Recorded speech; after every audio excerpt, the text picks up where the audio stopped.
Welcome. And thank you for joining us once again on this discussion about pandemics and perspective.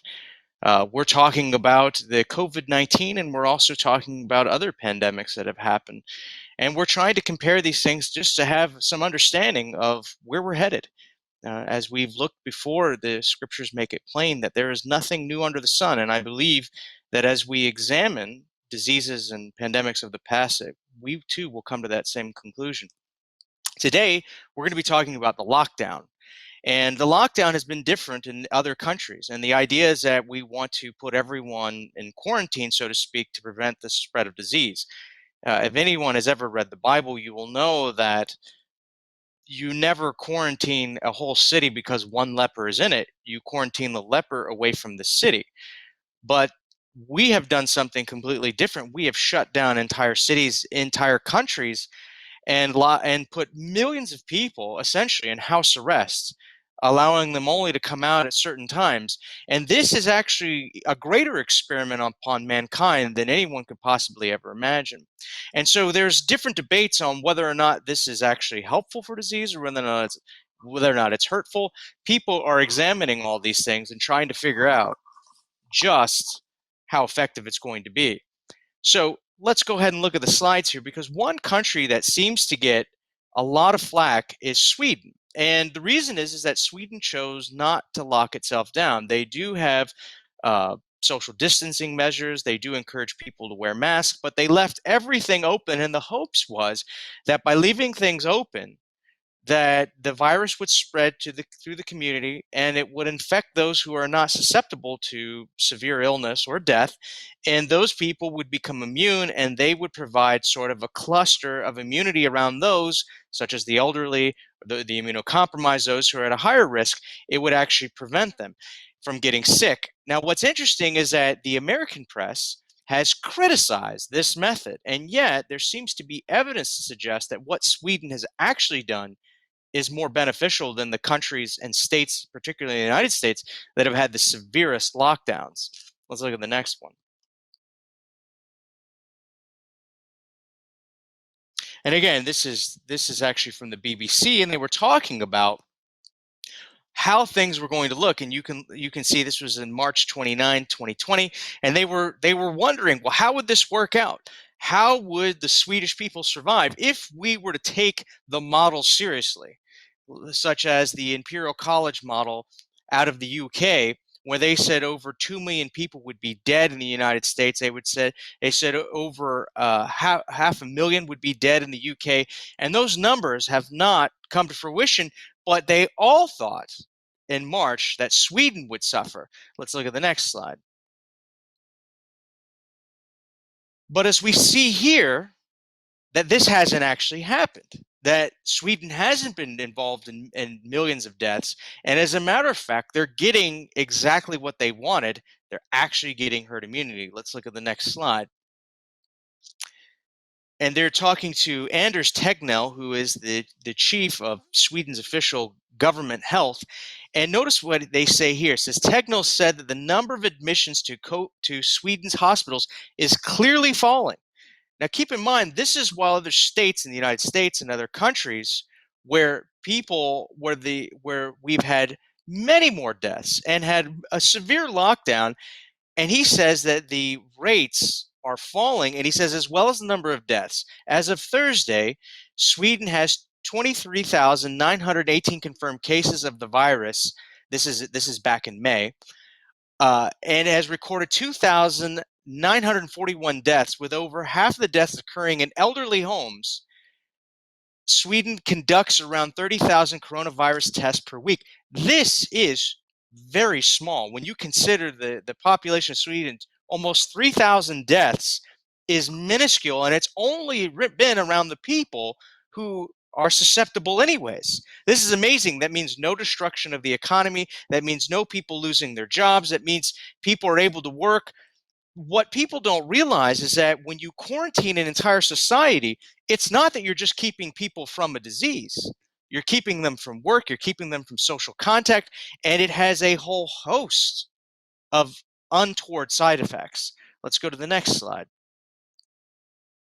They go on in the same article, and he says, we're always compared with other countries, but you have to remember there's lots of other countries in Europe that had huge lockdowns and much worse situations than Sweden, Tegnell said, pointing to Belgium, which has a similar population to Sweden and has seen 50,781 cases and nearly 10,000 deaths so far, despite a very strict lockdown. One has to wonder that when you lock people down and you force them not to get fresh air, not to get sunlight, and you make them depressed because they're essentially in house arrest, you wonder if that has a role in affecting them. And indeed, as we look at the next slide, this scientist from the National Health Service in the UK, he says, this is Dr. John A. Lee, he actually says that there's no evidence that the lockdowns are even working. Now, he was saying this in April 17th. This is when a lot of countries were spiking in cases, and he says there's no evidence of it actually working. He's making the point that this virus was going to spread, and in fact, what we find is that the cases of suicides, alcohol abuse, drug abuse, all these things are going through the roof, and people are dying from all sorts of other illnesses because they've been forced on house arrest. It's quite fascinating to think that when you put an entire society essentially in house arrest for health reasons, that you actually don't get health. You actually get more deaths. Let's look at this next slide here. This is the state of New York. Now, New York has a large population, uh, and it shows that they had over almost 500,000 coronavirus cases and quite the most deaths in the entire United States, 32,874. This is from statistics back in August. So it's probably a little bit more than that. But the most deaths, and they had one of the strictest lockdowns in the United States, forcing people to stay inside. Mind you, you're forcing people to stay inside in a tiny apartment in a densely populated city, people not able to get to the country, and you're preventing them from going outside, from doing all kinds of things, and you have the most deaths. Partly that's because the governor of New York also sequestered people who tested positive for COVID in nursing homes, which caused the most amount of deaths. On top of that, it's also how they treated it. Turns out that they were putting people on ventilators who actually tested negative for COVID, and we'll deal with that later on. But let's just compare the numbers here. They have the most deaths in the United States with one of the strictest lockdowns. The most deaths, strictest lockdowns. Let's go look at another state in comparison. This is the state of South Dakota. Now, this is what's fascinating about the state. Yes, there are plenty of wide open spaces, but there's also cities where they have concentrated populations. There's a lot of places in South Dakota where almost nobody lives, and they have no test cases whatsoever. But if you look here, they have 10,118 cases and only 152 deaths in a state where people could be spread out, and there was no lockdown measures. The government simply said, take these precautions, be safe, don't go into crowded areas, use your brain, and allowed people to essentially make their own decisions. They didn't force anyone to stay inside, and they had the fewest amount of deaths, especially when you compare them to New York. Now, this is amazing to think that here we have these lockdowns, and we've shut everyone down to protect them from a disease, and they have the most deaths. It sounds to me that this didn't work at all, just looking at the numbers. Sweden itself is a model showing that other countries that took a severe lockdown approach actually had more deaths than even Sweden did with similar populations. Again, quarantine was never for the healthy. It was only for the sick. That's the way it's always been done, except for now. And there's a reason why it's done for now. And we're going to get into that. Let's go on to the next section here. And this is probably one of the most important sections because this is going to shape the way that people think about COVID-19. The media is one of the most powerful organizations that is out there. They control the way we think. There was a famous book written in 1984 by George Orwell, and they had what they called the Ministry of Truth, which was their form of controlling the media. And of course, in Orwell's stories, everything that is called one thing actually means something else. Like the Ministry of Peace is really the Ministry of War. The Ministry of Love is actually the Ministry of Torture and Brainwashing, and the Ministry of Truth is actually the Ministry of Lies. And so what we found in COVID-19 is the amazing media response to it and what it's done. And the media has followed a particular script, one that has actually been written for it. Let's go to the next slide. So I don't know how many of you have heard about this, but there was something called an Event 201. If you take a very close look at the slide, this is a press release from Johns Hopkins. This is Johns Hopkins. This is one of the top medical schools in the United States, and they partnered with the World Economic Forum and the Bill and Melinda Gates Foundation. Now, what happened is after COVID-19 came out, people were pointing out that this Event 201, which predicted a coronavirus and predicted a worldwide pandemic coming from China. This exercise predicted all those things. People said, hey, wait, this is evidence that you guys prescripted this. This is something that you guys set up to do. And so Johns Hopkins made this press release essentially saying, hey, we just did this as an exercise. There's no way that we were saying that it should really go like this. Now, this is interesting because this exercise was to work with medicine, government, pharmaceutical companies, and big media to say, how would we react if a pandemic came, if a coronavirus came? And they had people who were really operators in these different organizations, and they would read scripts and they would sort of have a discussion about how they should function. You can actually watch the entire thing on YouTube if it's still there. Some of it's boring, but some of it's quite fascinating because the media coverage, they even have mock media coverage, it mirrors our own today. Look at the next slide. These are some graphics from the mock media coverage of Event 201. And they show the coronavirus coming from a pig. They talk about the symptoms. They show how people are getting sick. They even talk about CAPS. They give a nice little name for it, coronavirus associated pulmonary syndrome, kind of like ARDS, acute respiratory distress syndrome. They talk about all this. And you see their little Event 201. This was everything that they were putting out and saying, how are we as big medical institutions, as pharmaceutical institutions, government and media, how are we going to react to that? And one of the things that they brought up, if we go to the next one, this is a slide from their own presentation. And this is one of their biggest problems. They said, misinformation is undercutting efforts to control the pandemic. Now, specifically, they mention misinformation. They talk about people who are against vaccines, people who don't trust the government, people who question the narrative. And they said, we have to control the narrative. We cannot allow other facts or alternative data to get out. We have to control the narrative because if people don't believe us, we will never be able to slow the pandemic down. This is what they said in their own sort of mock virus event. That's what they said. Now, you got to ask yourself, did this influence the media?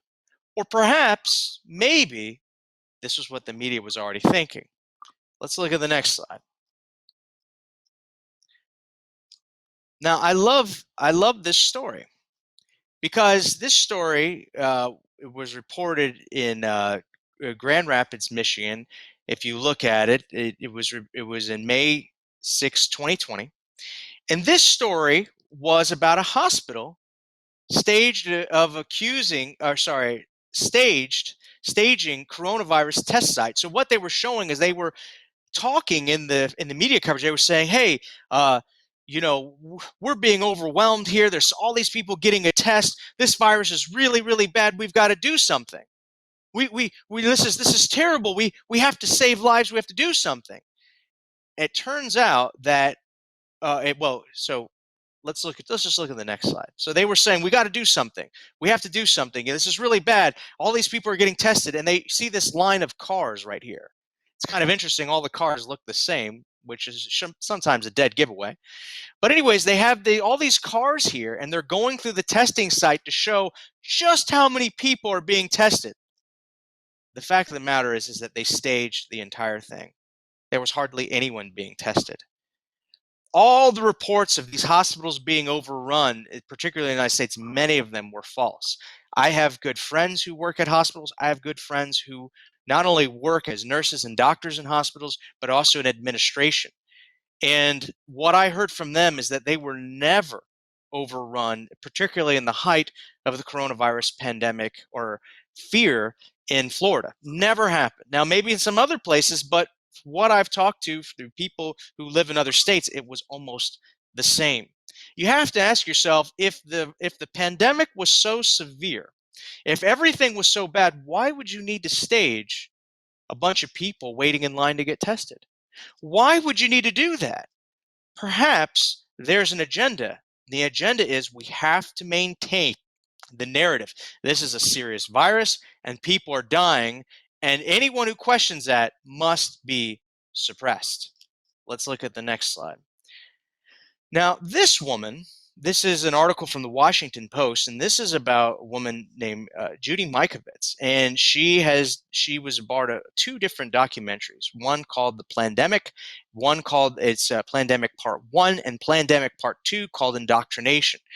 As a matter of fact, you cannot find those documentaries on YouTube. You have to go find other sources and find them, and it's not easy to find. And what's interesting about this is that the media has attacked this woman. She was a scientist. I'm sorry, she is a scientist. She has researched retroviruses, and she talks about how these retroviruses, which are sometimes put in vaccines and experimented on, she talks about how these make the immune system weaker and makes us more susceptible to other viruses, makes us sick. Now, the media has went after this woman for saying all this. And believe me, if you hear her story, you'll scratch your head and be like, can that really all be true? But listen to her yourself and you decide whether or not she's credible. This is a story from the Washington Post and they're condemning her. Now, I want you to pay close attention to the next slide here and notice what they say about her in here. So she says this: she has now accused the scientific establishment of conspiracy again. And notice the sort of sneering tone that the Washington Post is taking, like, how dare she? The scientific establishment, how dare she condemn them or accuse them? In a film called Plandemic and recently published book that topped the Amazon bestsellers chart this week, she makes a bizarre and, of course, false claim that the doctors and experts shaping public policy in response to the novel coronavirus pandemic have silenced dissenting voices and has misled the public for sinister reasons. She falsely claims, I like how they say it, she falsely claims that wealthy people intentionally spread the virus to increase vaccination rates and that wearing masks are harmful. Now think about that for a moment. They are condemning her for that, and yet it's her documentary with her in it that actually got banned. They're saying, how dare she bring up this conspiracy about people silencing dissenting voices when she herself was silenced. Now remember when we began this, and we were talking about Event 201, what was it they said? They said they were very concerned about misinformation, right? They don't want misinformation, which essentially means any information that questions their narrative. Judy Mikovits questioned their narrative, presented countering information, and notice what happened. She was taken off of Facebook. She was taken off of YouTube. She was kicked off of all kinds of platforms. Does that sound like they're following the script? Perhaps. Let's go on. Let's look at the next slide. Oh, and notice this. Notice the irony here. They call Judy Mikovits, they call her a conspiracy theorist. They say that her claims are unfounded and false. And notice what they say in the same article. The same article. All right? The same article, look at what they publish. The film, Plandemic, is so questionable that social media platforms, including Facebook, YouTube, and Vimeo, on Thursday scrubbed it from their sites. Now, I have to say this. None of those people are expert virologists. She has a PhD. She worked in our top centers in the United States doing experiments on virus and has published research. I highly doubt that anyone living in California, operating a computer, working for the social media tech giants, knows more about viruses than her, but they were so sure that she was wrong that they scrubbed her video from their sites. Does that sound like following the Event 201 game plan? Attacking quote unquote misinformation? But let's go on. Back to the slide. She says this, they go on, we'll go back one slide. Says this, says Vimeo, a spokesperson, for example, said the company stands firm in our keeping our platform safe from content that spreads harmful and misleading health information. How do they even know? They haven't researched it. The video in question has been removed for violating these policies. I love how they act like they're standing for the truth. I love how they act like they're standing for science and championing these things, when in fact, we know so little about it that even the experts say, don't wear masks because they're not useful. And now they say, wear masks to save lives. They said, stay home, save lives. And now they say, well, it really doesn't matter because staying home doesn't. It. They don't even know the answer. So how does in the world does a tech company know the answer to these questions? They don't. But again, there's a reason why you have to censor. There's a reason why you must silence dissenting voices. And here we go. Let's look at this slide. Notice what he says here. This is the governor of Pennsylvania. He says masks may be mandatory until there's a coronavirus vaccine. Think about it. We were told in the beginning that masks could not protect from viral particles, and now we're told that we need to wear them. It's all about getting compliance, and if you talk about if you talk about facts, if you talk about an alternative way of thinking about this, it's an attack. Notice what they've done now with the whole mask debate.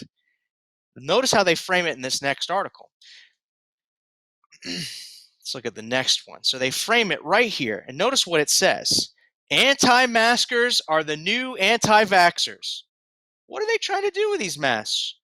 It seems to me that what they want to do is that if they can get everyone to wear a mask thinking that's going to save lives, because remember, the masks, as we were told, are not to protect yourself, they are to protect everyone else.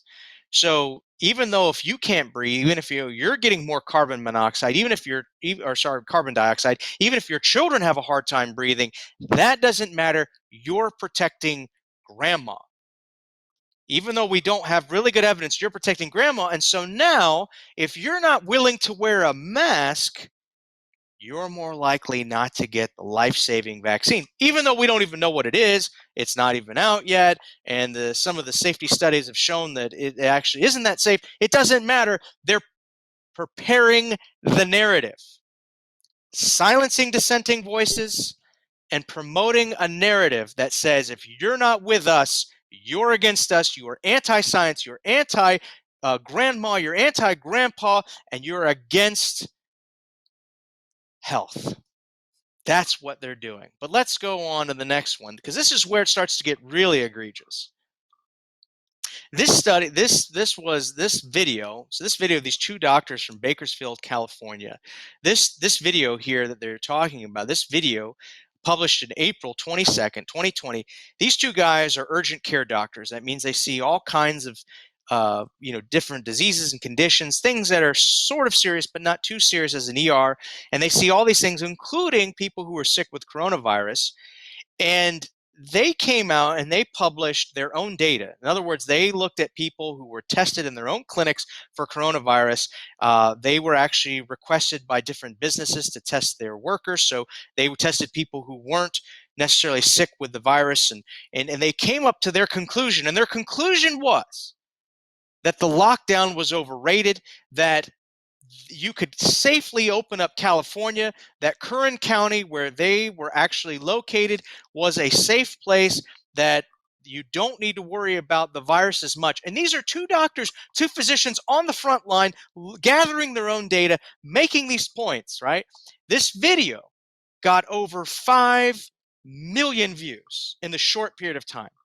People were looking at it saying, wow, these guys are bold. These are physicians, practicing physicians treating people. Let's look at the next slide. But look what happened here. So this is sort of what they say in there.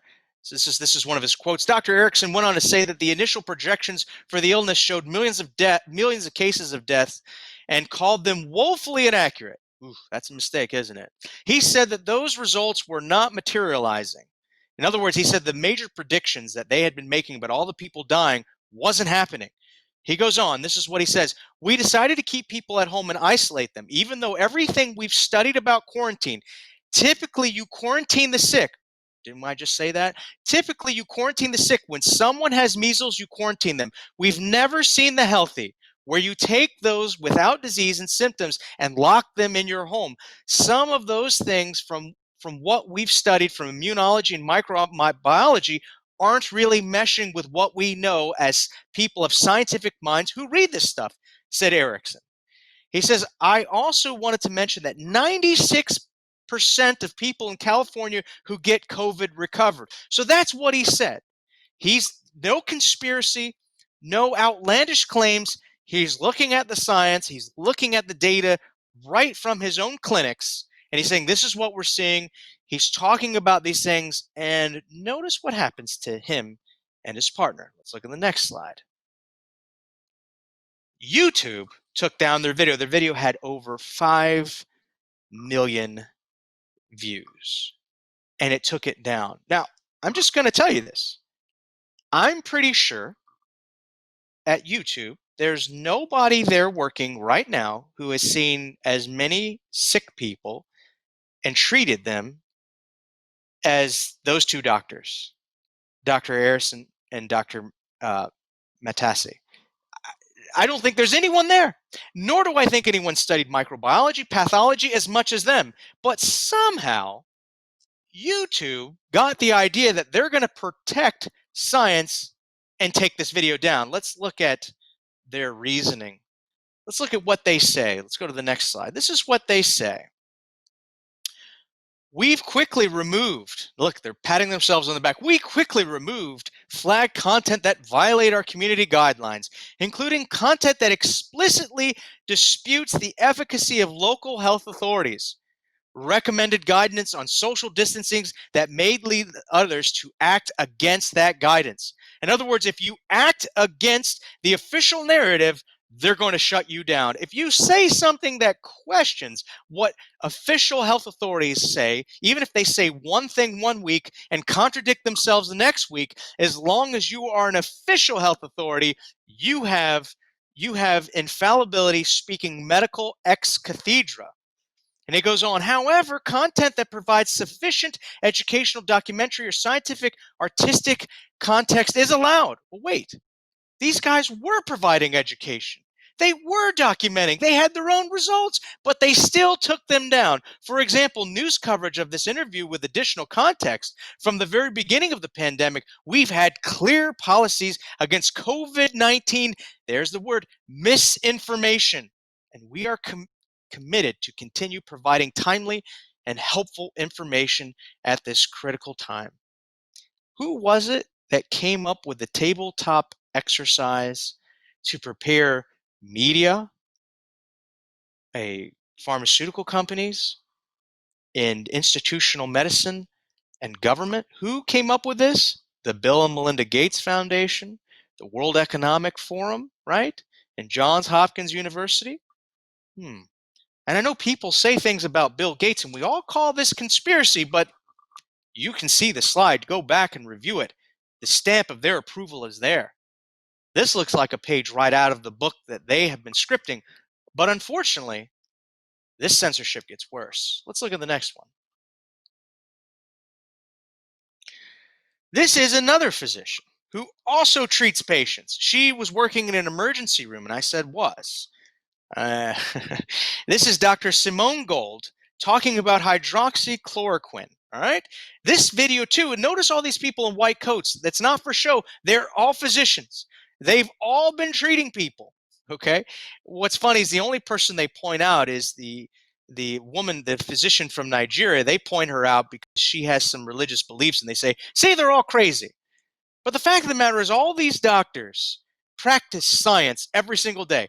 They've seen what hydroxychloroquine does, and this video with all of them standing in front of the United States Supreme Court talking about hydroxychloroquine was taken down. What people don't realize is in some countries, hydroxychloroquine can be purchased over the counter. You don't even need a prescription. You can go get it over the counter. That's how safe it is. And I'm not a drug advocate. I don't care about drugs. I prefer natural remedies. That's my bias. But these doctors who are treating people with COVID are using it, and they're finding that the people are living and surviving.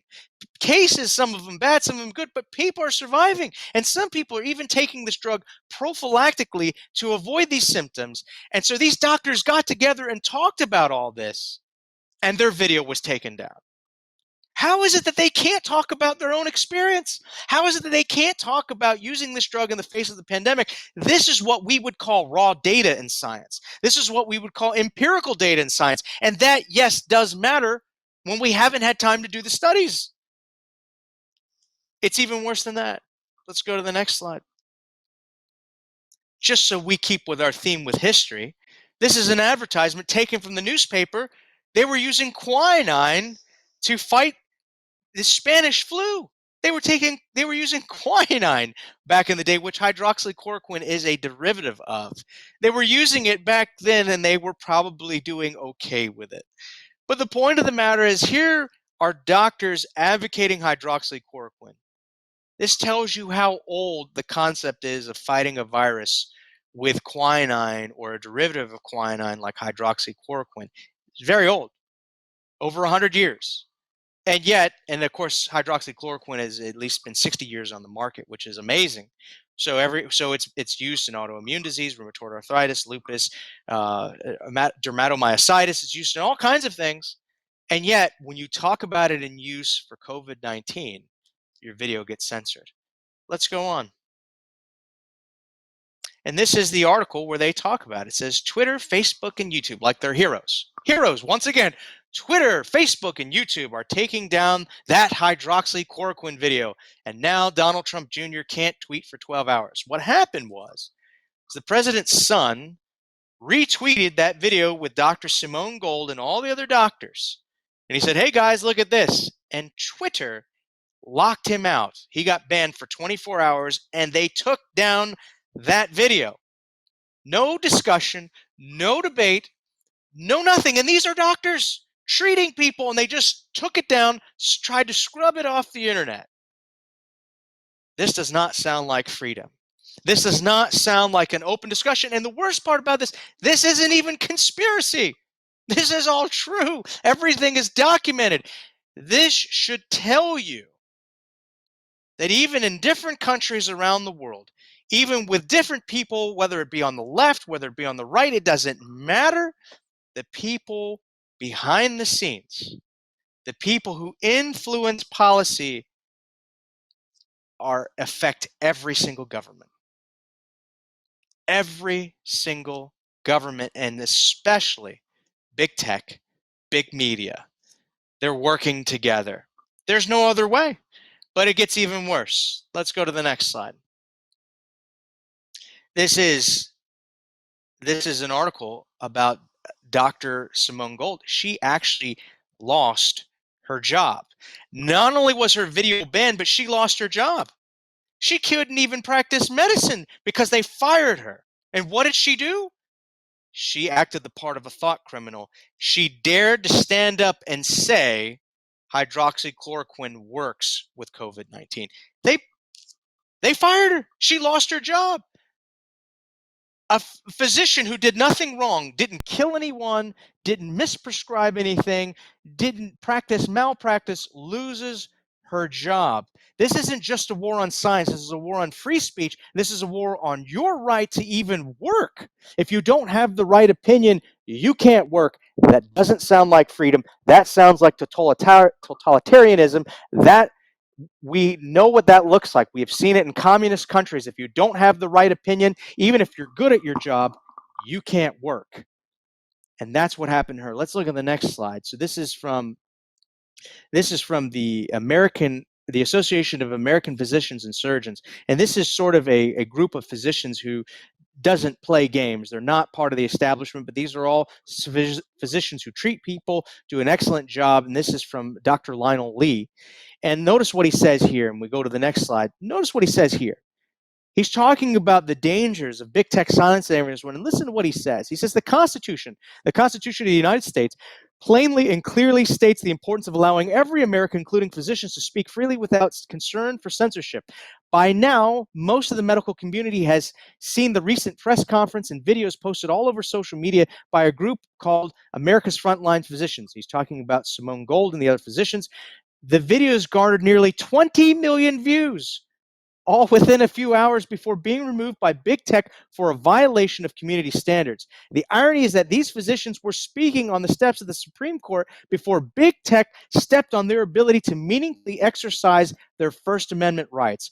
Why big tech works so fast and furiously to remove these videos in the name of the violation of community standards?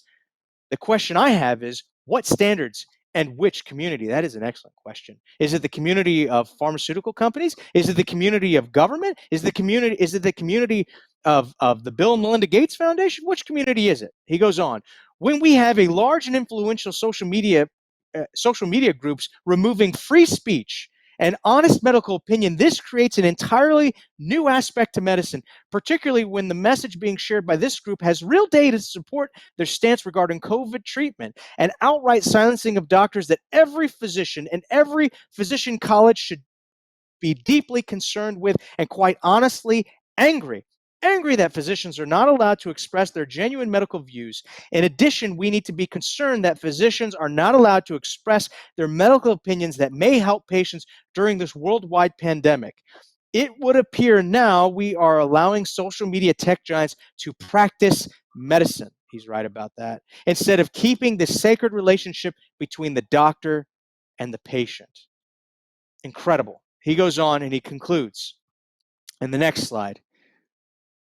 He says, free speech is so fundamental to our country and to our profession. A necessary corollary of that principle is that we must be allowed to have free speech and honest discussions without fear of censorship. Today, they silenced a group of doctors who are willing to speak out, but tomorrow, it may be your voice that will be silenced when you are speaking out for your patients. Dr. Lionel Lee, thank you. I do appreciate that. It's amazing. This is the type of environment that we're living in right now, where not even physicians can speak out.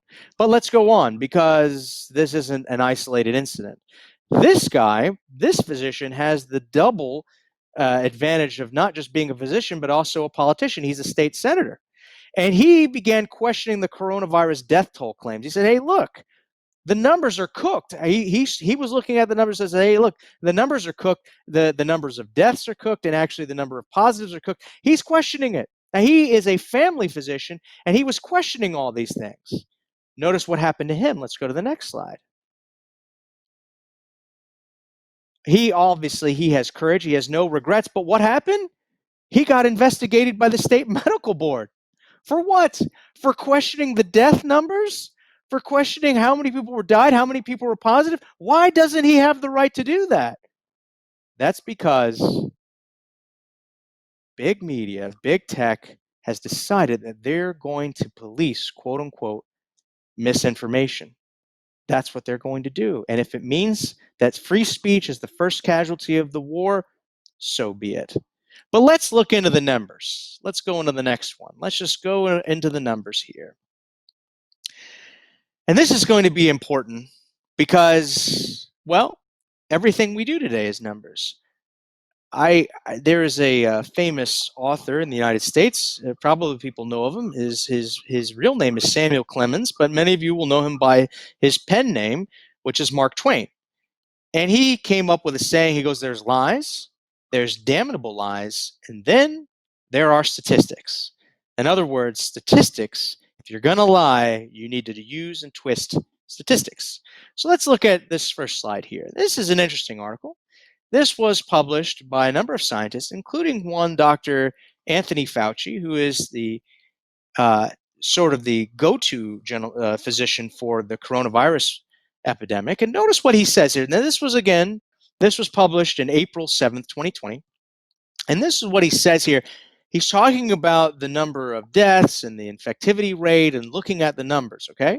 Now, I want you to see this. Notice what he says here. This suggests that the overall clinical consequences of COVID-19 may be ultimately more akin to those of a severe seasonal influenza, which has a case fatality rate of approximately 0.1%, or a pandemic influenza similar in 1957 and 1968, by the way, which there was no lockdown for, rather than disease similar to SARS or MERS, which had a case fatality rate of 9 to 10% and 36%, respectively. So this is what he was saying. Now, this was seldom reported. That's what he thought back then. Of course, now when you put him on TV, he talked about how serious this was and everything. But let's look at the next slide, because people started questioning these things. They said, is this really as bad as we thought it was? Notice this. This is a wonderful video. You can actually watch this. This one is still up on YouTube. This is done by Ben Swan, and this is an article about it. It says Ben Swan, cases surging, but deaths are not. Here's why. Now, there's something interesting. They were showing that there are many people testing positive, but fewer people dying, and there's some reasons for that. Part of the reason is that well, some of these tests are not being done properly. We have found that when swabs have been taken, not even given to someone, not even put in the back of their nose, that they've come back positive. There's actually problems with this, and people aren't exactly sure why. Let's go to the next one. This is more about the numbers. This is from Professor John Ioannidis, and he's from Stanford. And he talks about making decisions with unreliable data. And so let's look at the next slide. He's talking about the numbers. And notice what he says here. He says the data collected so far, and this was earlier in the year.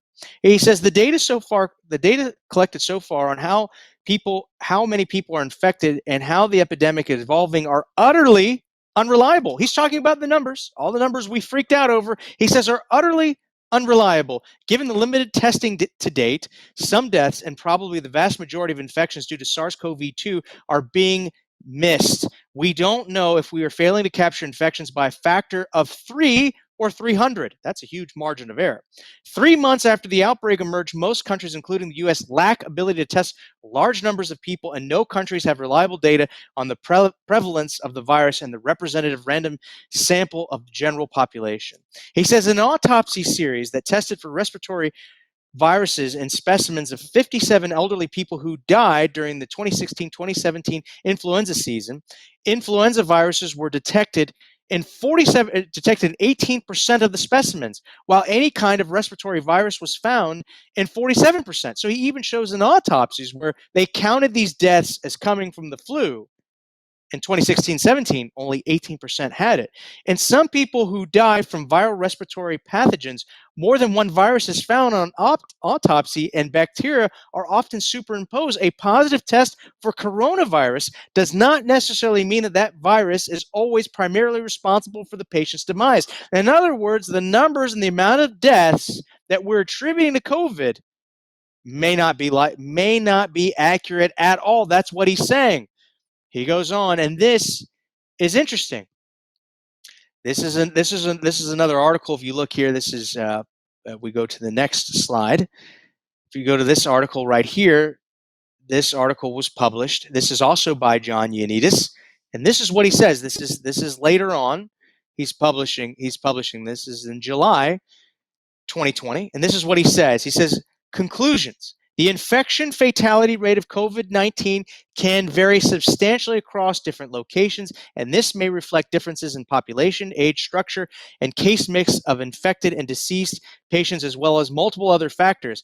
Estimation of infection rate, fatality rates inferred from seroprevalence studies tend to be much lower than original speculations made in the early days of the pandemic. So notice he's saying that, hey, look, all the predictions that we had, everything, the numbers are not accurate. And when we predicted all these deaths, it has not panned out. But there's a factor in why we have so many deaths to coronavirus. And this is not to say that coronavirus isn't killing people, but it is to say that how we're counting it is questionable. Let's look at the next slide here. This was sent this was sent on the direction of the CDC. This is from the National Vital Statistics System. This is from the United States. This is telling people how to count deaths. This is telling medical examiners how to count deaths. This is an official document. This is published in March 24, 2020. This is what he says. Should COVID-19, so in other words, a medical examiner, physician might ask this before signing a death certificate and attributing the cause. Should COVID-19 be reported on death certificate only with confirmed cases or only with a confirmed test? In other words, hey, should we be responsible and only report COVID-19 on cases where we have confirmed that the person has the virus? All right, that's the question. And this is their response. COVID-19 should be reported on death certificate for all decedents where the disease caused or is assumed to have caused or contributed to the death. So in other words, even if it may have not caused, or maybe if it only contributed to the death, it is still considered a COVID death. Certifiers should include as much detail as possible based on their knowledge of the case, medical records, laboratory testing. If the decedent had other chronic conditions such as COPD, asthma, that may have also contributed, these conditions can be reported in part too, but they're still going to be considered a COVID-19 death. This is utterly amazing. In other words, even the deaths, if it's assumed, are going to be reported as COVID-19. Every day we hear about the numbers. I love how some of the big tech, big media outlets, they have the running toll of COVID deaths every day to encourage us to wear a mask, and encourage us not to go outside, encourage us to be socially distanced, encourage us for all sorts of political upheaval. And yet they won't even come clean about how we're looking at these numbers here. Let's go ahead and look at another article. This is actually from the state of Mississippi in the United States, and this is from their medical examiner, okay? This is from the medical examiner. This is a guy who looks at all the deaths in the state of Mississippi, all right? And I'm surprised that Newsweek even reported on this. Is in August 8th, 2020. And notice what he says. Let's go to the next slide. His name is Joshua Pounder. And this is what he says. The coroner of DeSoto County in northwest Mississippi wrote on his Facebook page Thursday night a breakdown of all cases of death in the county of July. He said he felt compelled to act because of the many Facebook and Google experts and politicians with politically driven agendas driven by money reporting information that is twisted and false to the public. Quote, this is what he says. All of the individuals who have died that were positive for COVID at some point have all had major medical problems prior to contracting COVID, Ponder wrote, adding that the majority of them were older than 75, and many of the people died had already had a terminal diagnosis of some kind. That means they were going to die. We have all this fear, and this is what the medical examiner is saying. We go on. It goes back to his quotes. It says the Mississippi State Department of Health, however, demands that anyone who has a positive coronavirus test at the time of their death is reported as a COVID death without acknowledging the fact that many of them were terminal prior to a positive test. In other words, they are told to report a COVID death even if someone had metastatic cancer, right? They have metastatic cancers through their bones, it's in their brain, it's in their heart, it's in their lungs, and they're not going to make it another 2 to 3 months and they die. And because they're on chemo, because their immune system is shot, they test positive for COVID. That is considered a COVID death. If they were a lifetime smoker and they had chronic obstructive pulmonary disease, they couldn't breathe, and they were not going to be too much longer for life on this world, and they were having all kinds of problems, if they too get COVID and test positive, they're considered a COVID death, even though death was going to come sometime in 2020. This is amazing, but this is how we're rolling these days. Let's go on to the next slide. He says it is a misrepresentation that has caused unnecessary fear in the public and significant stress. Significant stress, Pounder said. The coroner added that cardiovascular and pulmonary deaths were drastically up in DeSoto, which Pounder attributed to the stress caused by the pandemic and fear caused by listening to politicians and news reporters give false information. Stress caused high blood pressure, and high blood pressure with heart disease or vascular disease caused heart attacks and strokes. Citizens who see false information politicians see the false information politicians report to the world and see what the news reporter who has no knowledge of what he is reporting broadcast to the world become too afraid to leave their homes to go to the hospital for treatment of a more serious condition and ultimately have cardiac arrest at home, Pounder said. Now, this is interesting. This is something that the two doctors in Bakersfield mentioned. They had looked at the data about how many people had come in their practice at the same time last year for heart attacks and strokes and things like that. And they noticed that that data was way down in the months of the coronavirus lockdown. And what they surmised is that not that people were suddenly becoming vegetarian or vegan and eating a plant-based diet and reversing heart disease. No, they were still eating their burgers and probably smoking and drinking more, and therefore more likely to suffer from cardiovascular disease. But what had happened was people were so afraid to get treatment or to go to their doctor and say, "Hey, I'm having chest pain," that they stayed home. And sometimes the damage done to their heart was made worse and sometimes irreversible. And this medical examiner is saying the same thing, that people were not going in and getting treatment. And this will also cause other deaths. But let's go to the next slide here. This was a fascinating story. This was News 7 in Miami. So as we just talked about, that in Mississippi and other places, that the deaths, the numbers of deaths are questionable, to say the least, are questionable. But this is one where there is no question. And this is a news story, and this was sort of humorous. It says the accuracy of the data being reported by the Florida Department of Health continues to be questioned as the numbers of deaths continue to rise. In one case, a man's death was attributed to the virus when he actually died in a crash. He actually died in a motorcycle accident. The first one didn't have any. He died in a motorcycle accident, the Orlando health officer, Dr. Paul Pino, said. So they are actually reporting people who die in a motorcycle crash as a COVID death. That should tell you how much alacrity they have to say that anything's a COVID death.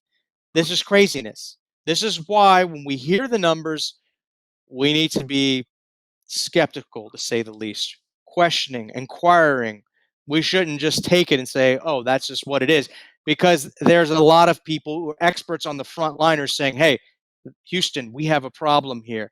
Something's wrong. Let's go to the next slide. This story was deeply troublesome to me. This is a video of a nurse who went undercover in a New York hospital, and she literally, and you can find it. I think it's if you go to YouTube, you would find it under Journeyman Pictures. I think the video is still actually there. She seems very credible, but she actually talks about a story where they literally put a patient on a ventilator who had tested negative for COVID.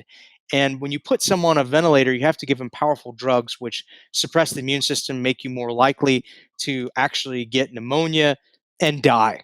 It's hardcore drugs they have to put in you, which are poisonous in and of itself. But the person tested negative for COVID.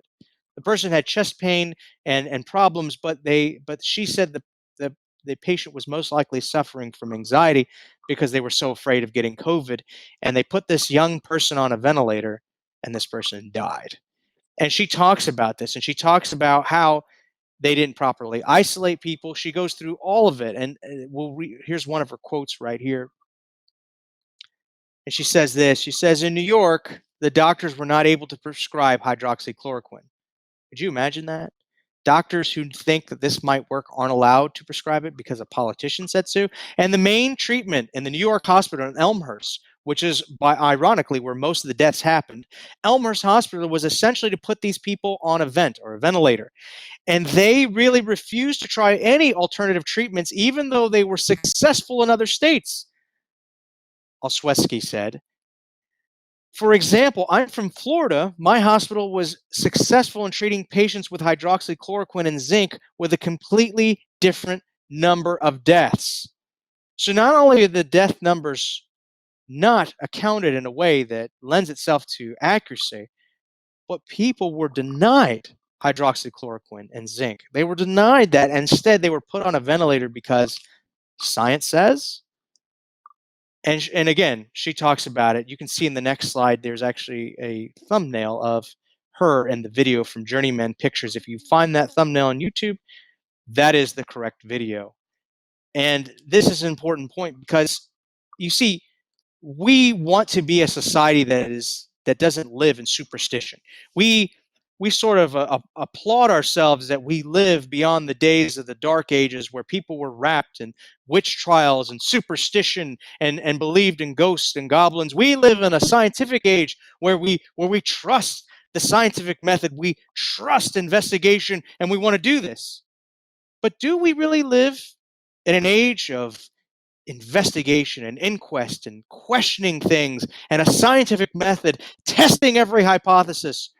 Or do we actually live in an age of what we would probably call scientific mysticism? Or how would I put it? The age of the high priest, the scientific high priest, the expert. I would think that if you're suppressing information about treatments, if you're forcing people in one mode of how they can treat patients when sick, that isn't science. At least that's not how I understand science. I thought science is you could question anything. I thought that science was about opening things to a discussion, to a debate, looking at all possibilities. But that's not what we have. We have to close down all possibilities and only look at a very tiny, narrow perspective. And this perspective is so narrow and so tiny that it will not tolerate any others. That to me sounds more like the medieval mysticism. That to me sounds more like the witch trials than it actually does a scientific method. That does not sound like light. That does not sound like open dialogue. That sounds like scientific priestology. And so now we're going to look a little bit more into the triumphs of science. Let's go ahead and take a look. Now this, again, as I told you in the very beginning, that we wanted to look at history, and we wanted to compare history and look at ourselves today. And so I'm going to point out some things from the past in history and in science that's going to get us to think a little bit, to ask ourselves, is there really anything new under the sun? Are we really repeating history, or is it just rhyming? Does it just seem like we are? Let's go to the next slide. Now this newspaper article is from, let's see, 1970. This is a newspaper article from 1970. And this article was about making a vaccine for the coronavirus. They're talking about it, and you can see in the picture of a man in a white coat and a black man with a mask on. We'll get to that in the next slide, but we're just going to read this. I want you to see what they say, okay? Because coronaviruses are a part of the common cold, and they were trying to develop a vaccine even in the 1970s. All right, that's how long they've been trying to develop a vaccine for. Now, when people say, well, we're going to get this vaccine, they haven't been paying attention to the problem. So listen to this. He says they call it the corona. The corona, so named because it is shaped somewhat like a microscopic regal crown, is a newly recognized recruit in the varied ever-growing brigade of villainous bugs that can cause the common cold, one of mankind's oldest, most prevalent, costly, baffling maladies. But the discovery of the coronavirus comes but with the discovery of the coronavirus comes this conclusion of prominent researchers. Chances appear slimmer than ever for any major breakthrough in the near future toward developing conventional preventative vaccines against all the multiple varieties of cold-causing germs. What? Come on, really? Anyways, he goes on. The scientists say that the only hope for any major conquest of the common cold in the foreseeable future now rests on new experiments aimed at developing chemical drugs as well as distinguished from vaccines, which are made from toned-down versions of the viruses themselves. So in other words, they're saying that creating a vaccine in the 1970s was an uphill battle because of how complex the coronavirus was to them even then. They were like, this is going to be tough. I mean, we're going to have to come up with some sort of drugs. And have they done it? It's 2020, in 1970, over 40 years ago, and actually 50 years ago. And you look at it and you go, have they actually created a vaccine? And no, they haven't. This tells you how difficult it actually is. And it tells you how long they've been trying. Let's look at the next slide. Now, I want you to pay close attention here.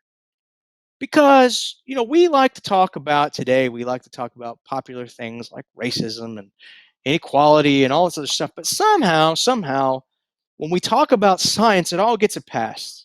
It all gets a pass. And I just want to point this out. This is an experiment where they're actually pumping germs into this man's face so he breathes them in. And he's actually a prisoner from the state of Texas, and they're pumping him in there with all these terrible diseases to see what would happen to him. And they're testing drugs on him. We like to think that science is all about, diversity and kindness and doing things the right way and ethics. If you study the history of science, you'll find that those are just merely platitudes, and the ends always justify the means, including lying, cheating, and doing things that are seemingly unconscionable. And you can see this is a human experiment where they're pumping germs in this man's face. I hate to say this, they probably wouldn't allow that today. But anyways, this is the 1970s, and science gets a pass as it always does because, well, you just can't question science. That's just the way it is. So this is what he says here, and says, in the vaccine field, Couch is the doctor, Couch and other scientists say the best hope for achieving at least partial success lies in other pioneering studies aimed at producing hybrid viruses.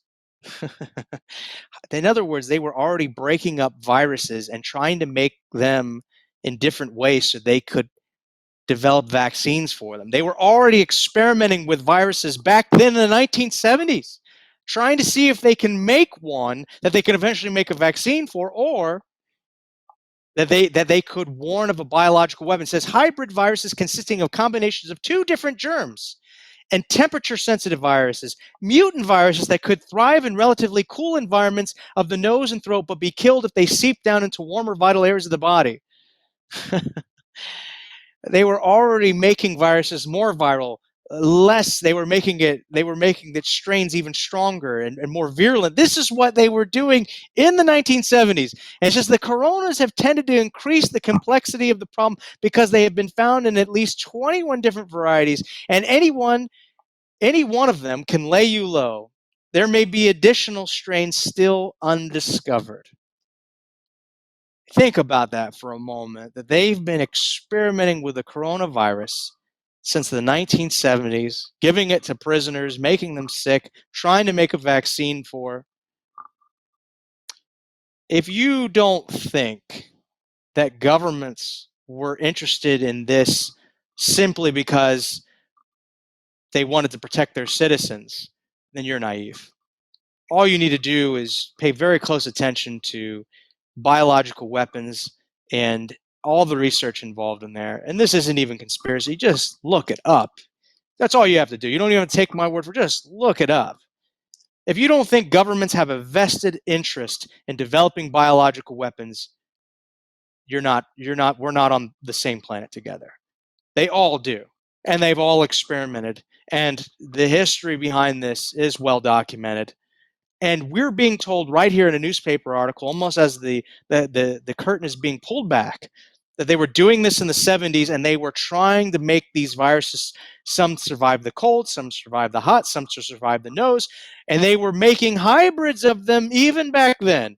If you don't think that if they couldn't do it back then, could they not do it today? And maybe if they did it then, could they not also do it today? I mean, this goes on, and I could go down this train of thought, but this is just something to get you to think about what we're actually facing when we talk about this coronavirus. But let's look at another epidemic, and this was also in the 1970s. And this was published in the New Scientist, and then what they talk about is the failure of the machinery of government and the pharmaceutical companies and the problems with the swine flu. And so in the New Scientist, they sort of blame the government for not getting it right. But if you look at this article, this is from the Yale Journal of Biology. This is an article by Sharon L. Begley. She actually goes through the reasons why the swine flu push in the 1970s failed. Now, this is fascinating because few people even remember this. As a matter of fact, keep in mind that people didn't shut down businesses, they didn't lose their jobs, but there was still, nevertheless, a massive fear campaign to roll out a vaccine to make people take this vaccine because they thought we were going to be facing the 1918 Spanish flu epidemic all over again. So they thought that the swine flu epidemic of 1976 would cause similar deaths to the Spanish flu, and they were terrified, and the public was terrified. And you can even find the videos on YouTube where the commercials saying, "Oh, people are going to die, they're going to spread the disease, all this other stuff." That's the climate that they had. Now listen to what this author says regarding the viruses and how this campaign failed. This is what she says. There are two indications that the program failed: a direct one, that one can be recognized today, and an indirect one that bears on future immunization campaigns. See, what she's upset about is that she feels like this vaccine campaign to give everyone the swine flu shot is the real problem. It failed. People lost trust in vaccines. And so she's sort of upset about this and she's venting her frustration. All right. Just so you understand, she's on the side of the medical establishment. All right. She's on the side of them. She wishes that things would have worked out better, that the Spanish flu and the vaccine industry would have got better PR. All right. That's what she wanted. It didn't happen. So this is what she says. First, the goal of vaccinating more than 210 million Americans did not even come close to realization. The national program began in October 1st, 1976, and it was halted by December 16th, 1976, because about 200 people had come down with Guillain-Barré syndrome, a very rare and usually temporary paralysis. Well, she's whitewashing it. Some people actually died, and it's not always a temporary paralysis. Sometimes people were paralyzed lifelong. They couldn't even walk. But she goes on. She goes, medical questions, including the potency measurements and antibody levels needed to provide immunity, were still unresolved. In other words, when they were testing the vaccine, it wasn't even working out. They couldn't even get the levels of the immunity proper. They couldn't get the right antibodies. They couldn't do that. And she says it was still unresolved because the biological nature of the vaccine was unsuitable for everyone in the population. Cooper conceded, that's a physician working on it, conceded they no longer hope to vaccinate everyone. In other words, they found that this vaccine couldn't produce the amount of antibodies needed to give protection in every population. And so therefore it was not even going to be effective. It's just the program began October 1st, and by October 11th, 3 people had died after receiving the inoculation, and by the 13th, 35 people in 17 states died, documented, died from this vaccine just as they had rolled it out in 35, just in a few days of rolling this out, they already started to rack up the deaths. The CDC protested that none of the deaths. Now, notice what the CDC is concerned with. They're not concerned with people dying. All right? The CDC was not concerned that people died. The CDC protested that none of the deaths could be blamed on the vaccine. That's what they were concerned about. They were not concerned about the people who died. It's just they didn't want their precious vaccine to be tarnished by these deaths. But because the government had made the program such a showpiece, the deaths attracted an unusual amount of press coverage. That's the other problem, is that the press covered how many people died from the vaccine. Even this lady writing this is upset. How dare the press do its job and tell you how many people died from the vaccine? That scared people. That led to doubt from the vaccine. We can't have this. She goes on. The death blow fell when 200 people who had been vaccinated contracted Guillain-Barré syndrome. The immunizations were halted December 16th. 19 and 3/10% of the population had received the vaccine. They are not upset that people got paralysis. I want you to understand this. She's not writing, she's like, this is terrible. All these people, some of these people died, and some of these people were paralyzed, and they contracted Guillain-Barré. Oh, this is awful. She's saying, this is a shame that the press talked about it. This is a shame that people didn't trust the vaccine manufacturers. They didn't trust their government. They didn't trust these things, and so they stopped taking the vaccine. It's a terrible tragedy. That's what they're ashamed about. Get that through your head. They're not concerned about whether you die, whether you become paralyzed, whether your children become paralyzed, whether you can't walk again, whether you can't use your arm, whether your face looks like you have a perpetual stroke for the rest of your life, they don't care. What they care is whether or not you trust them and are willing to go along with the program. But she goes on. She concludes here in this next slide, the next one. She goes, it is not difficult to see why the program failed. Immunologists could not develop a safe and effective vaccine for children. The scope of the program gave it visibility that magnified each of its problems. Notice this. She was upset that because it was such well announced that the problems were magnified. So she's saying that if the problems weren't magnified, if we could pretend that they weren't there, things would be better? Yes, that's what she's saying. She says the scope of the program gave it visibility that magnified each of its problems, from insurance companies withdrawing liability coverage, which made the country wonder how safe the vaccine could be if no one would insure it, to people dying after being vaccinated. No one foresaw Guillain-Barré. The government could not convince, here's the problem, the government could not convince its citizens that the vaccine was necessary. The emphasis was wrong. Congress eagerly mounted a huge campaign against one disease that was not certain to appear, but would not clutter up the legislation with provisions for the National Immunization Program against childhood diseases. Again, total failure, not because she's not upset that people died. She's not upset the vaccine wasn't safe for children. She's upset because the government messed it up. They kept, the media talked about the deaths, they talked about the disease, they talked about Guillain-Barré and the paralysis. That's a problem. The insurance companies wouldn't indemnify people. And so if they had all done this, even if the people had died, even if the people got, that would have been good. That is her opinion. You can read the article yourself. But again, history has ways of repeating itself. And mind you, every time these flus, these viruses come up, there's always a run to say, it's just like the 1918, just like the 1918 Spanish flu. We're all going to die. We're all going to die. And again, it wasn't even close in 1976. The vaccine killed people and caused paralysis, caused probably more problems than the Spanish flu itself at that time. But again, history repeats itself. Let's look at the next slide. This is a wonderful article. It's called The False Prophets of the Swine Flu Pandemic. This one is about the H1N1. This was published in June 5th, 2010. This is about the H1N1, and we were told that the H1N1 virus was going to be really serious. We all needed a vaccine. And notice what this article says. Let's go to the next slide. Notice what he says here. He says this. He says the President's Council of Advisors on Science and Technology warned of a plausible scenario of 30,000 to 90,000 deaths in the United States. And the Washington Post respected flu book author John Barry estimated 89,000 to 207,000 deaths. And the Obama administration twice declared swine flu national emergencies. Does any of this sound familiar? People freaking out about how many deaths? Yet merely 12,500 Americans died of the flu this season, reports the Centers of Disease Control and Prevention. A third, the average number, it was even less.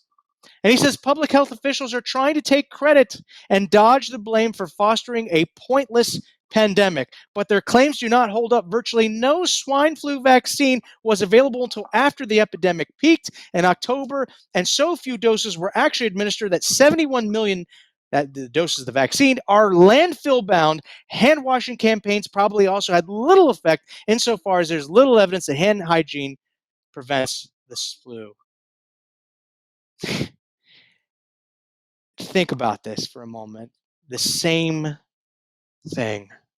I think the difference is that the media and government have learned their lessons from 1976, and they've learned their lesson from 2009. They've done a better job with media, they've done a better job with big tech, and they've done a better job with staying on message. They have. But yet, the playbook seems the same. Come up with a scary virus, tell us it's going to be like the 1918 Spanish flu, roll out a vaccine, tell us every day about how terrible the deaths are, and we're just supposed to take it. Let's go to the next slide. This is interesting, though, because although the swine flu, the H1N1, did not kill very many people. The vaccine caused some serious harm. This is a letter published in Sleep magazine. This was a letter to the editors from these scientists and physicians. This was published in 2010, and they said this about the H1N1 vaccine. This says case reported here with their temporal link between vaccination and a disease onset, an unusual clinical presentation with rapid development and severity of both excessive daytimes, somnolence, and cataplexy suggests that H1N1 vaccination or exposure may trigger narcolepsy. Now, I just want you to understand that parents, when their children are little, they want them to sleep. But once they get to a certain age, they don't want their children passing out at breakfast. They don't want their children passing out at school. They don't want their children passing out on the playground. They don't want their children passing out while riding a bike. This was the result of the H1N1 vaccine. That's why they were talking about excessive daytime somnolence, cataplexy, and narcolepsy. That is what they found after researching the H1N1 vaccine, that even though the virus killed almost nobody, even though the fear was overblown, the actual vaccine was causing neurological damage to children. And that's what they were reporting. Let's go to the next slide. Here we are in a later article. This is published in 2019. And so they went and researched this and they looked at it. And what they found is that they limit to one brand, the Pandemrix vaccine, the Pandemrix version of the H1N1. And this is what they say. The association between the receipt of Pandemrix and the development of narcolepsy has been consistent in the countries in which it was studied. And this was published in Biologicals 2019. In other words, they found that this vaccine did indeed cause neurological problems, did indeed affect children, causing them to pass out and struggle with staying awake because they were suffering from the effects of this vaccine. So while the fear was overblown, the deaths were overblown, the media coverage was overblown, we hardly heard about how many people were suffering from taking the vaccine. And yet, there it is in the medical literature. Could we be setting ourselves up for the same thing? Could we be setting ourselves up for the same thing? I think so. Let's go to the next one. In this section, we're going to talk about we're being set up for the same thing. We're going back to look at the future. And we're going to look at a scenario here. And we'll go to the next slide. And we're going to look at a scenario. This was during an outbreak of smallpox in New York in 1894. Now, what does that have to do with anything? Well, you'll see. This is a bust taken from the newspaper at that time. This is a picture of Dr. Zachary Taylor Emery. He was the head of the New York Health Department. And of course, they say he was qualified for a position. And this is his picture. And this is going to be important. I just want you to remember this guy because you're going to see why he is so important. Let's go to the next one. So there was an outbreak in New York in 1894. This is the article published in 2004 in the Bulletin of Historical Medicine.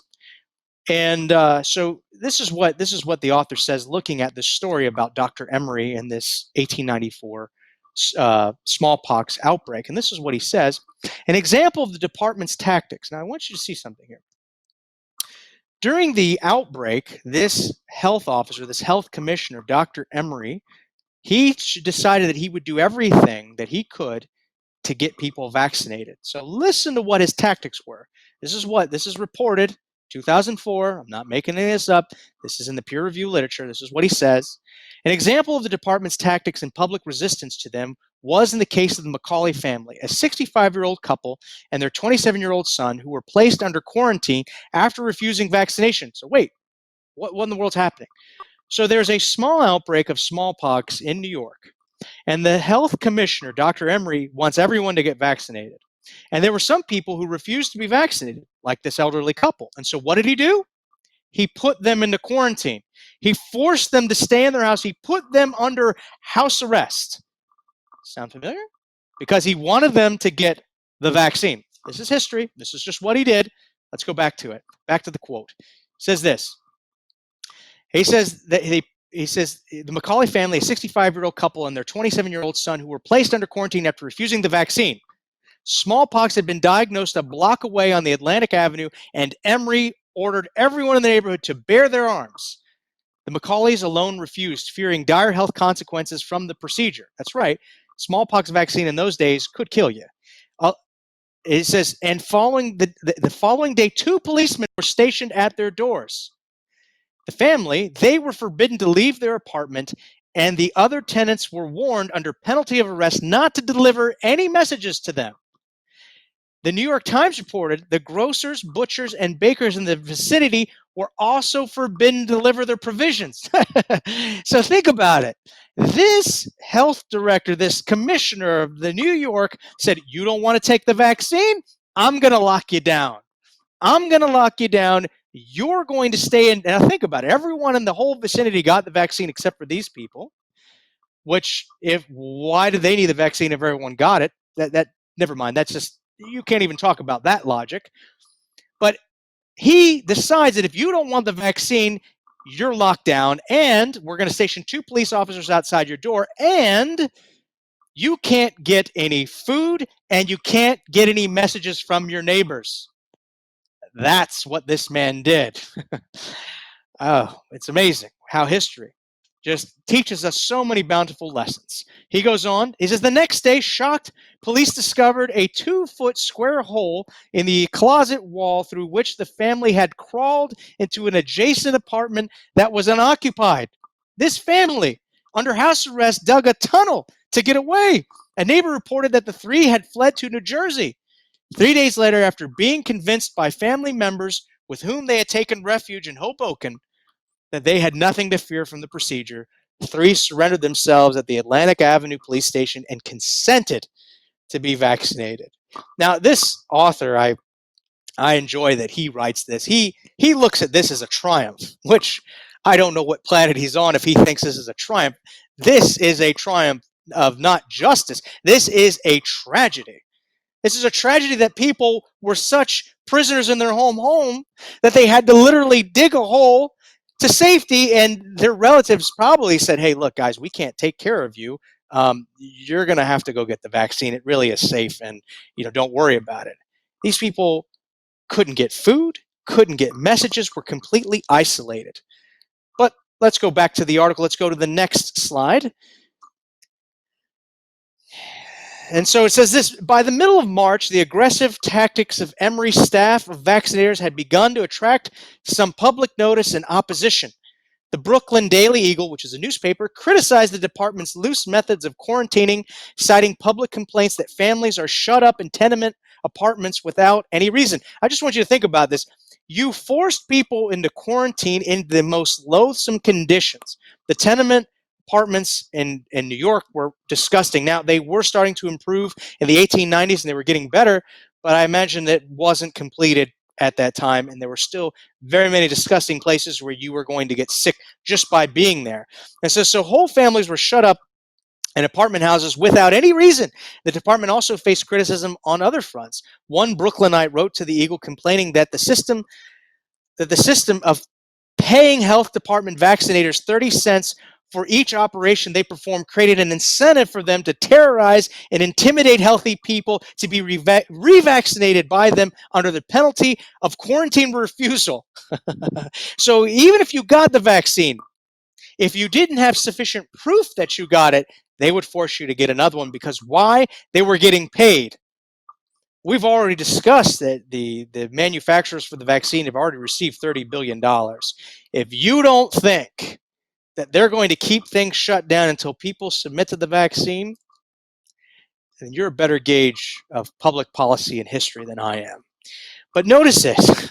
It says another letter writer took to the department to task for removing sick patients from their homes, claiming that this practice risks spreading the infection throughout the hallways of the apartment buildings into the streets. They literally removed people from their homes, took them out of their homes, and took them away, people who could have been with their family members because they were sick. Now, I just want you to understand something. In those days, they didn't have the technology that we have with smartphones and micro tech, where if you get a vaccine, they'll be able to track and trace you, which is all being rolled out now. What they did is they would jab you in the arm, and had a sufficient scar or pus or mark there, then you were considered to be successfully vaccinated. But that didn't happen in everyone. Some people's immune systems were better than others. Sometimes there wasn't enough pus growth. Sometimes it would get wiped away in a shower. And so if you didn't have that mark, even though you were vaccinated, they would come and forcibly vaccinate you again. Now notice that they would quarantine you, not because you were sick, but because you were unvaccinated. Let's go on. Here's an interesting story. This is also published again. This was published in the Brooklyn Daily Eagle, and this was a story of a gentleman who had been locked away in his home, and it had gotten so bad that he ends up having a shootout. Says this man Patrick Hughes says in Hughes' house under quarantine as there is a smallpox there. This morning, policemen Wilson and Sannon were on duty to prevent the inmates from escaping. In other words, they locked him down in his house, and he ends up getting in a gun battle with a policeman, and he ends up getting killed. You think about it, and you're like, wow. They locked this guy down, wouldn't let him leave because they said smallpox was in his house. Not that he even had smallpox. They just said it was in his house. They said, well, we know it's here, so you have to stay in your house, even though he had no evidence of it. And he ended up going mad and ended up shooting the police.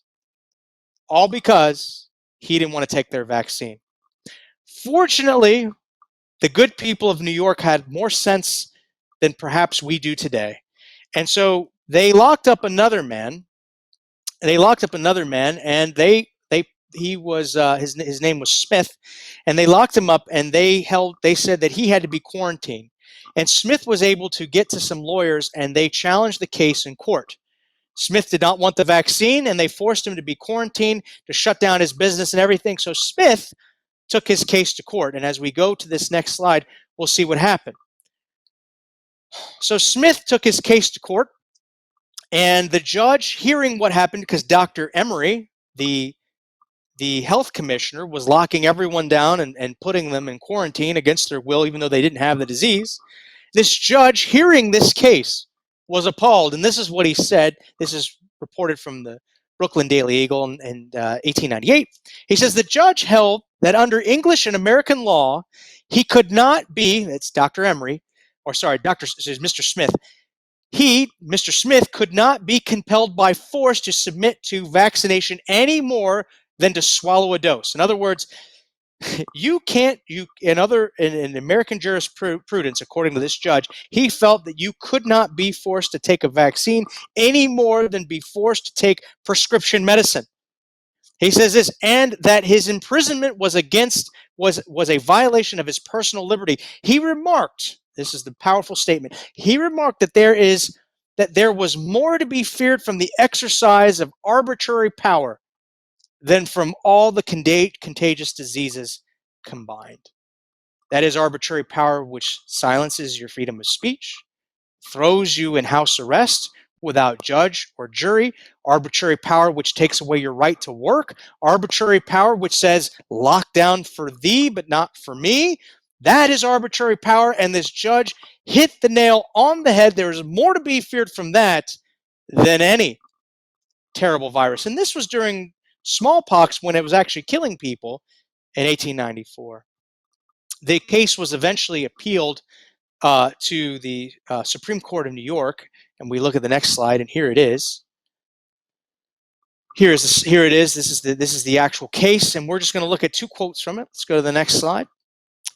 And this is what they ruled, because even though the case was appealed to the court, and even though these justices all believe in vaccines and believed in compulsory or mandatory vaccinations, they realized that there would be a problem allowing a health officer or a health commissioner to do this to citizens. And so he said, and so when they say such allegations, it means just accusing people of having smallpox or saying that there's smallpox in the area.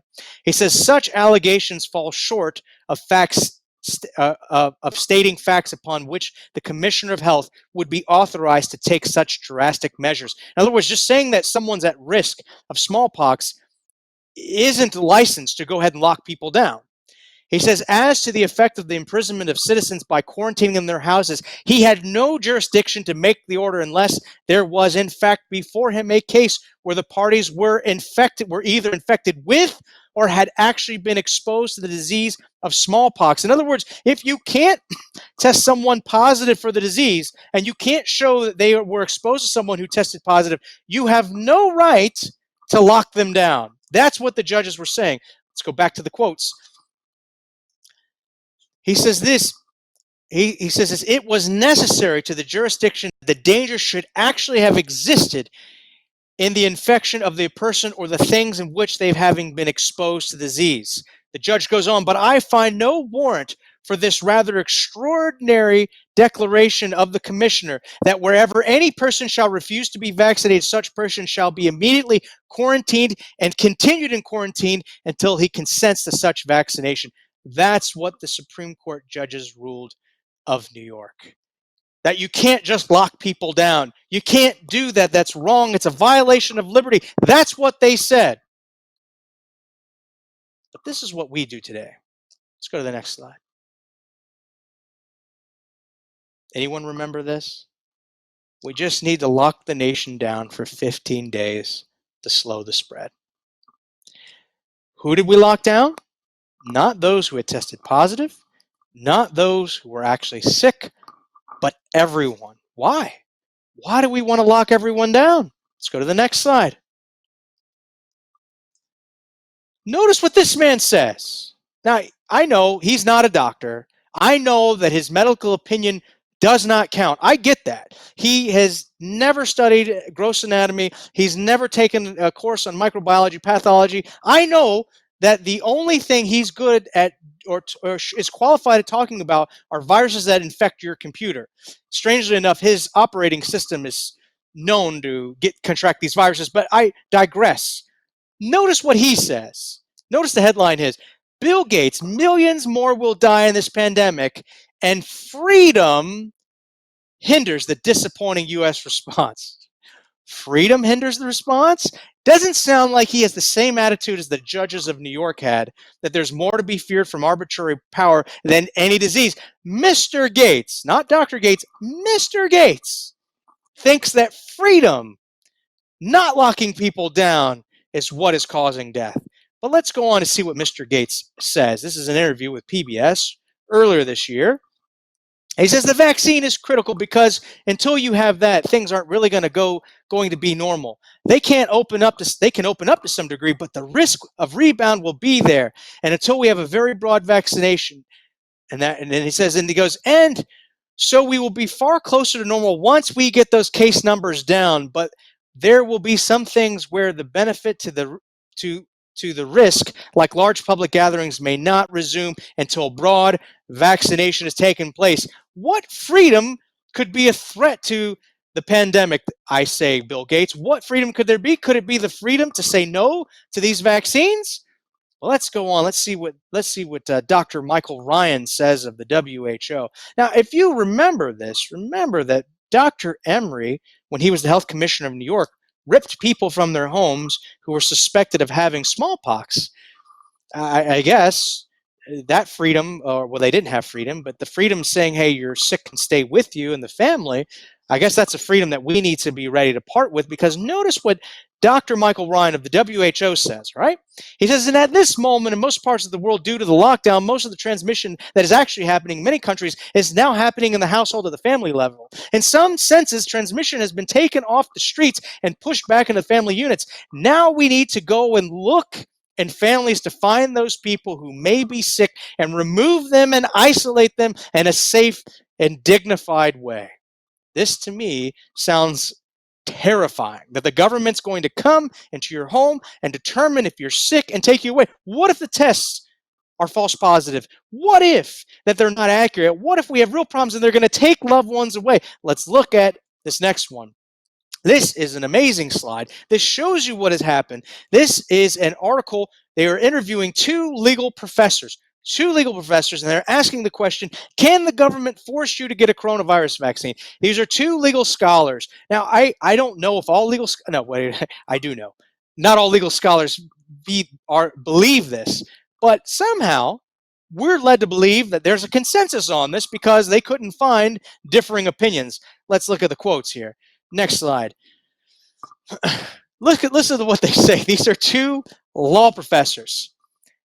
They're talking about one of the cases, Jacobson v. Massachusetts, and it says, as it is still a perfectly good law, Lawrence Tribe of the Carl M. Loeb University professor at Harvard Law School told Newsweek, the answer to whether states could mandate vaccinations, he says, was a clear yes. Any other law professor have a different opinion? No, well, at least not in this article. Sylvia Law professor at New York University called it easy for states to require vaccinations and pointed out that they've already done so in a number of contents. Students are often required to be vaccinated to attend school. And so in the case of COVID-19, she said, I think they have a reasonable basis of doing so. No such thing as freedom for these law professors. Let's go on to the next one. He says this, they go on. He says, if the federal government did want to pursue mandating vaccines, the more realistic scenario is to tie it to federal funding or tax individuals who refuse to vaccinate. The Supreme Court upheld an individual mandate in the Affordable Care Act, signaling to Wilker that the tax may be permissible. In other words, that we can now tax people if they don't want the coronavirus vaccine. And he goes on, in the case of a new coronavirus vaccination, Tribe said, this is a law professor, I'm not sure what he teaches, I hope it's not constitutional law.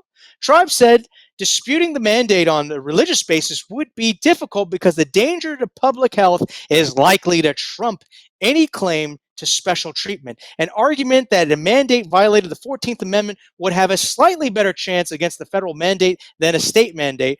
But Tribe said he wasn't confident a person could be successful in either instance. So whether you ask for religious freedom or whether you apply under the 14th Amendment of the Constitution, this law professor says, no, you don't have that right.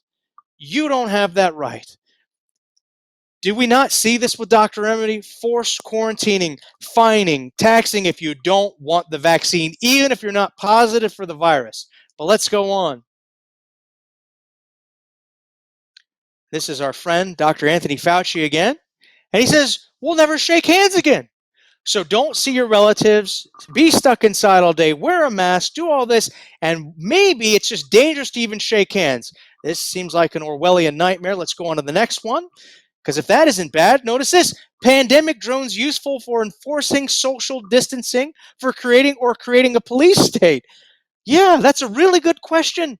Are we creating a police state? Are we allowing, through fear, creating a rope by which totalitarians and people who love power above all else to hang the public with?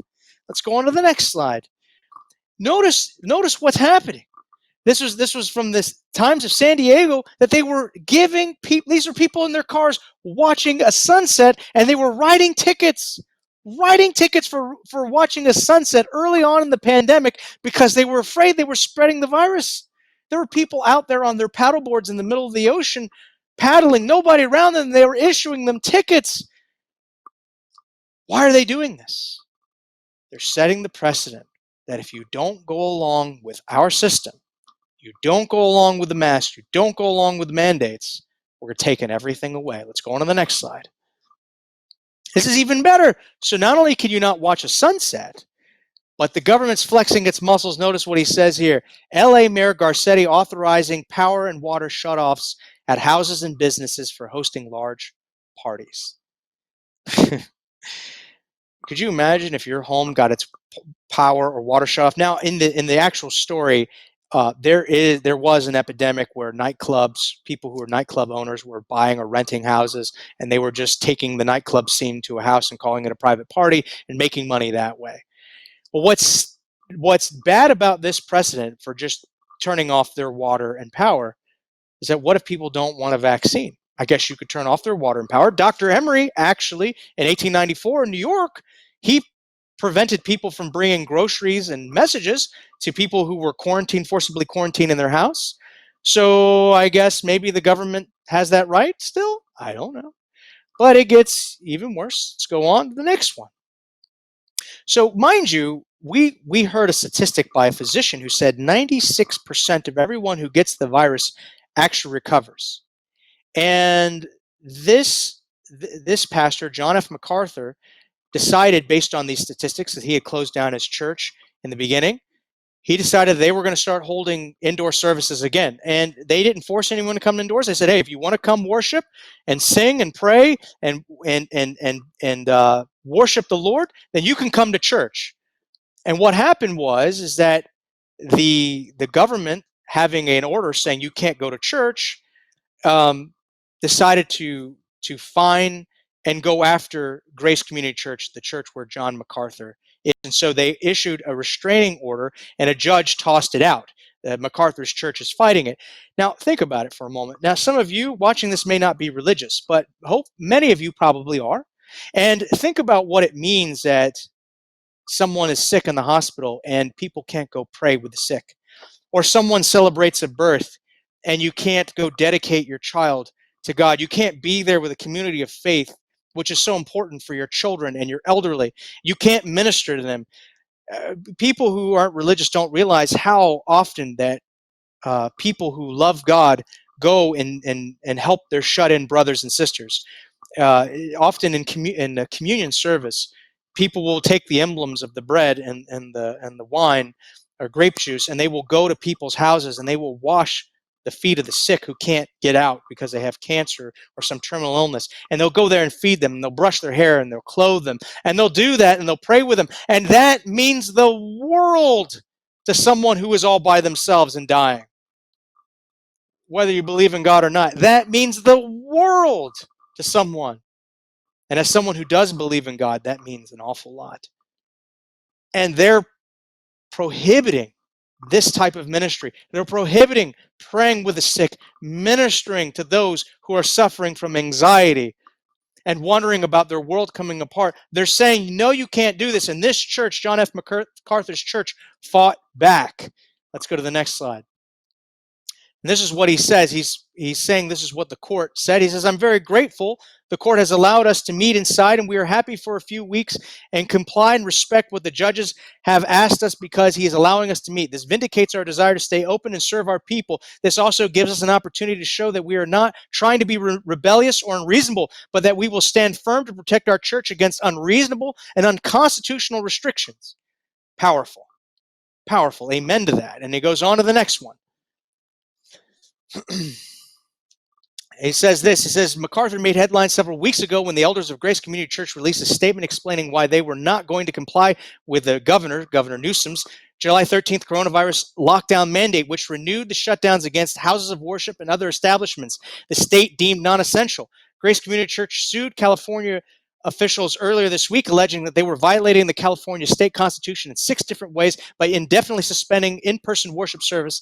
MacArthur's church is one of several churches in California that have chosen to disregard the state and county authorities against in-person assembly. So MacArthur, it says that, made headlines several weeks ago when he and the elders of Grace Community Church released a statement explaining why they were not going to comply with Governor California Gavin Newsom's July 13th coronavirus lockdown mandate, which renewed the shutdowns against houses of worship and other establishments the state deemed non-essential. Grace Community Church sued California officials earlier this week, alleging that they were violating the California state constitution in 6 different ways by indefinitely suspending in-person worship services. MacArthur's church is one of several in California that have chosen to disregard state and county authorities against in-person assembly. This is important because people look at church and they go, man, that doesn't matter. But it does matter, particularly people of faith. And it also shows that it restricts the ability of government just to shut things down arbitrarily. This is interesting because Karl Marx has said that religion is the opiate of the masses. And yet, what has stayed open in California? Liquor stores, the sale of tobacco, and all kinds of prescription and, of course, marijuana, all kinds of drugs. You can have all those you want, but church, you can't have. If church was really an opiate of the masses, why wouldn't you leave it open? Particularly if your government, as it does in California, leans left.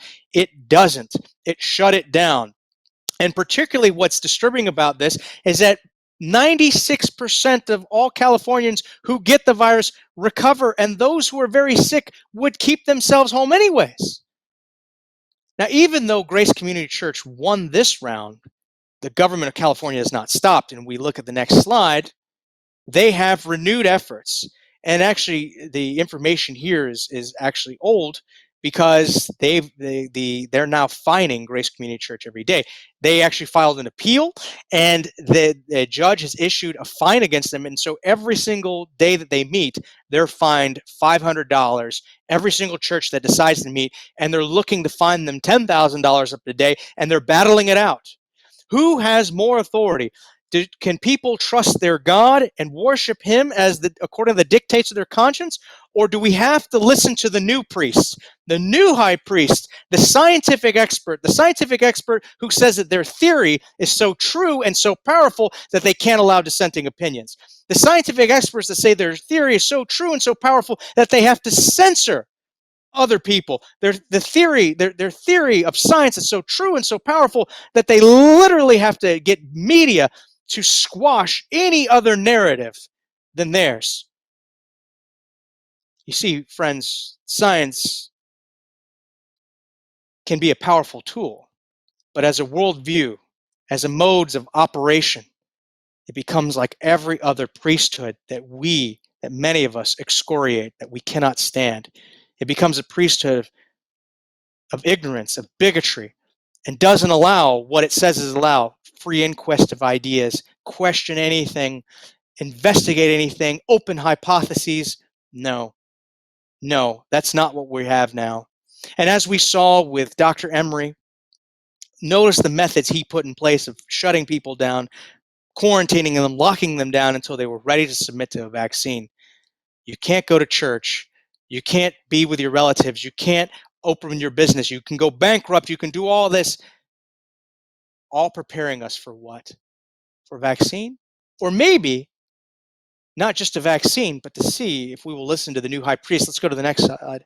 I love this slide. This picture is one that is worth 1,000 words. Here's a comedian who puts on his glasses, and I love how he adjusts them. He's a phenomenal actor. He puts them on like what this man, Neil deGrasse Tyson, is saying. It's just the oracles of God. And here he is, he's listening to him, and he asks Neil deGrasse Tyson. He asked them about this coronavirus being, what do you get from it? And Neil deGrasse Tyson says he believes that this is an experiment. This is an experiment, that this coronavirus response, it's all an experiment that is being done to everyone. And what does he say? The experiment is, will people listen to scientists? I love this because he's basically saying, will they listen to these new high priests? Will they listen? It's not just scientists in general, right? Because we've seen how doctors question this narrative get silenced. We see when they talk about different therapeutics, they become silenced. We see how if they put a video out questioning or undermining some of the claims, they become scrubbed from the internet. They become silenced. This isn't about science in its pure sense. This is about science that has taken another role, that has become a high priesthood, a new expertology that is supplanting religion, supplanting faith, supplanting reason, supplanting liberty, and taking over the world. And governments, and big media, and giant pharmaceutical companies are all in league with it. You don't have to believe me. Look at the evidence that I've presented, look up the data. In this next slide, I just want you to think about this for a moment. This is a fanciful picture of a high priest offering a child to to Moloch, a statue representation of Moloch. And the idea was they would put a fire underneath the bronze statue and heat it up, and they would put a child on there to sacrifice it. And we look at that in the past, they say, man, how could people go along with that? How could they go along with putting their child to the flames? How could they go along with sacrificing something so valuable and so innocent and so pure as an infant? And I say, all you have to do is create the story. Create the story. Create enough fear. Create enough worry. Keep people in ignorance. Control the narrative. And people will go along with anything. May God help us that we don't. May God help us that we wake up and we look and we see how things are repeating itself and rhyming. I just want to close this whole thing out with prayer, and I hope that you were moved, and I most importantly hope that you look at the sources cited in here. Challenge me, question, that's fine, but do an investigation first. Don't pretend that there wasn't evidence here. Let us bow our heads for a word of prayer. Gracious and Heavenly Father, I thank you for the opportunity to share these things. I thank you for the vestiges of freedom that we still have. I hope that people will wake up and realize that what's coming down the pipe is not beautiful and not good. And this is not a renaissance. This is darkness. Maybe a technocratic new dark ages. I don't know.